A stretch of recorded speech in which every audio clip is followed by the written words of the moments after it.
மோசேயின் குடும்பம். மோசே தன் மாமனாகிய எத்ரோவினிடத்துக்கு வந்து, நான் எகிப்தில் இருக்கிற என் சகோதரனிடத்துக்கு திரும்பி போய் அவர்கள் இன்னும் உயிரோடு இருக்கிறார்களா என்று பார்க்கும்படி புறப்பட்டு போக உத்தரவு தர வேண்டும் என்றான். அப்பொழுது எத்திரோ மோசேயை நோக்கி, சுகமாய் போய் வாரும் என்றான். பின்னும் கர்த்தர் மீதியானிலே மோசேயை நோக்கி, நீ எகிப்துக்கு திரும்பி போ, உன் பிராணனை வாங்க தேடின மனிதர் எல்லாரும் இறந்து போனார்கள் என்றார். அப்பொழுது மோசே தன் மனைவியையும் தன் பிள்ளைகளையும் கழுதையின் மேல் ஏற்றிக்கொண்டு எகிப்து தேசத்துக்கு திரும்பினான். தேவனுடைய கோலையும் மோசே தன் கையிலே பிடித்துக் கொண்டு போனான். அப்பொழுது கர்த்தர் மோசேயை நோக்கி, நீ எகிப்திலே திரும்பி போய் சேர்ந்த பின் நான் உன் கையில் அளித்திருக்கிற அற்புதங்கள் யாவையும் பார்வோனுக்கு முன்பாக செய்யும்படி எச்சரிக்கையாயிரு. ஆகிலும் நான் அவன் இருதயத்தை கடினப்படுத்துவேன், அவன் ஜனத்தை போகவிடான். அப்பொழுது நீ பார்வோனோட சொல்ல வேண்டியது என்னவென்றால், இஸ்ரவேல் என்னுடைய குமாரன், என் சிரேஷ்ட புத்திரன், எனக்கு ஆராதனை செய்யும்படி என் குமாரனை அனுப்பிவிடு என்று கட்டளையிடுகிறேன். அவனை விடமாட்டேன் என்பாயாகில் நான் உன்னுடைய குமாரனே, உன் சிரேஷ்ட புத்திரனே சங்கரிப்பேன் என்று கர்த்தர் சொன்னார் என்று சொல் என்றார். மோசே கர்த்தருடைய கட்டளைக்கு கீழ்ப்படிந்து எகிப்து தேசத்திற்கு திரும்பி போக ஆயத்தமாகிறார். அவர் இப்போது மீதியான் தேசத்திலே இருக்கிறார். மோசே 40 வருஷங்களுக்கு முன்பாக எகிப்தில் இருந்து மீதியான் தேசத்திற்கு வந்தபோது தனி மனிதனாக வந்தார். இப்போதோ அவர் குடும்ப தலைவராய் இருக்கிறார். அவருக்கு மனைவியும் பிள்ளைகளும் மாமனாரும் இருக்கிறார்கள். மோசே எகிப்து தேசத்திற்கு போகும் முன்பு தன்னுடைய மாமனாரிடம் உத்தரவு பெற்றுக்கொண்டு போக ஆயத்தமாய் இருக்கிறார். மோசே தன் மாமனாகிய எத்ரோவினிடத்திற்கு வந்து, நான் எகிப்தில் இருக்கிற என் சகோதரரிடத்திற்கு திரும்பி போய் அவர்கள் இன்னும் உயிரோடு இருக்கிறார்களா என்று பார்க்கும்படி புறப்பட்டு போக உத்தரவு தர வேண்டும் என்று சொல்லுகிறார். அப்பொழுது எத்திரோ மோசேயை நோக்கி, சுகமாய் போய் வாரும் என்று சொல்லி உத்தரவு கொடுக்கிறார். மோசே மீதியான் தேசத்திலிருந்து எகிப்து தேசத்திற்கு திரும்பி போவதற்கு முன்பாக கர்த்தரும் அவருக்கு ஆறுதலான வார்த்தைகளை சொல்லுகிறார்.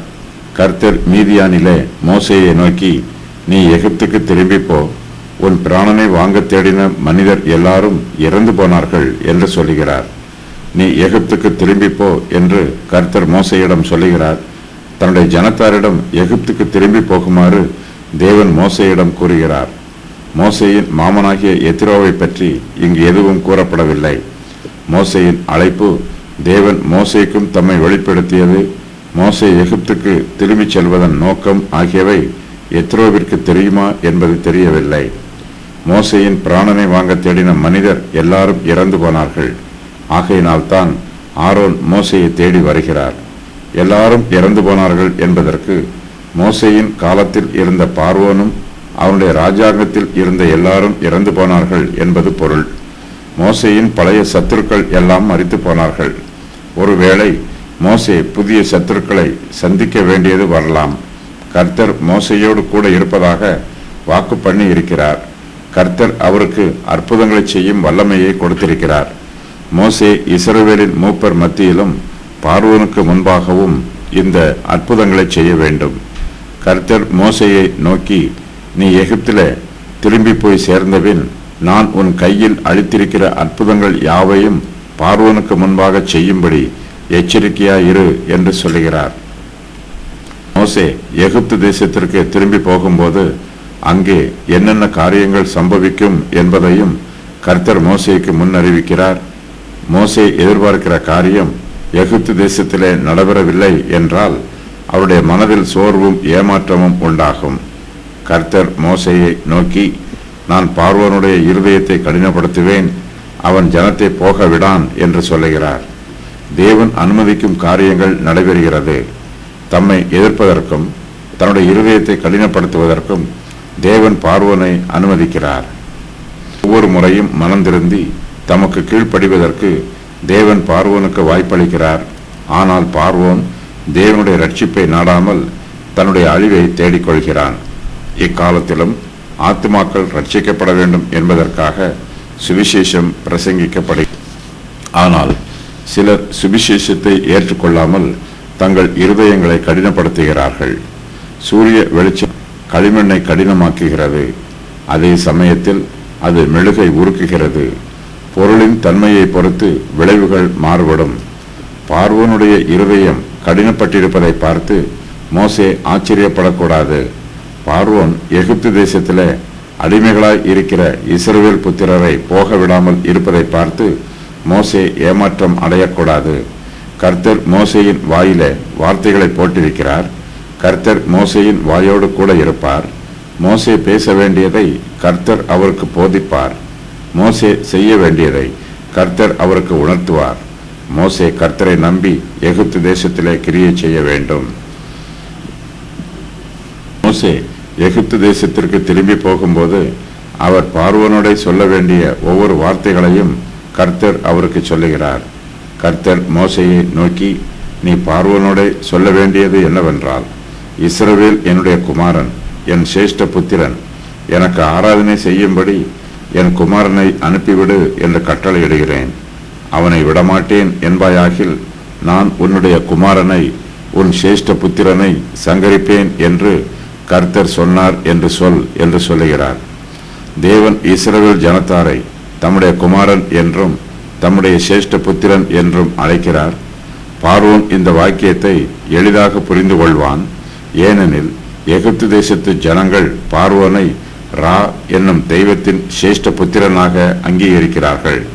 பார்வோன் தன்னுடைய சேஷ்ட புத்திரனை நேசிப்பது போன்று தேவன் இஸ்ரவேல் ஜனத்தாரை தம்முடைய சேஷ்ட புத்திரனாக நேசிக்கிறார்.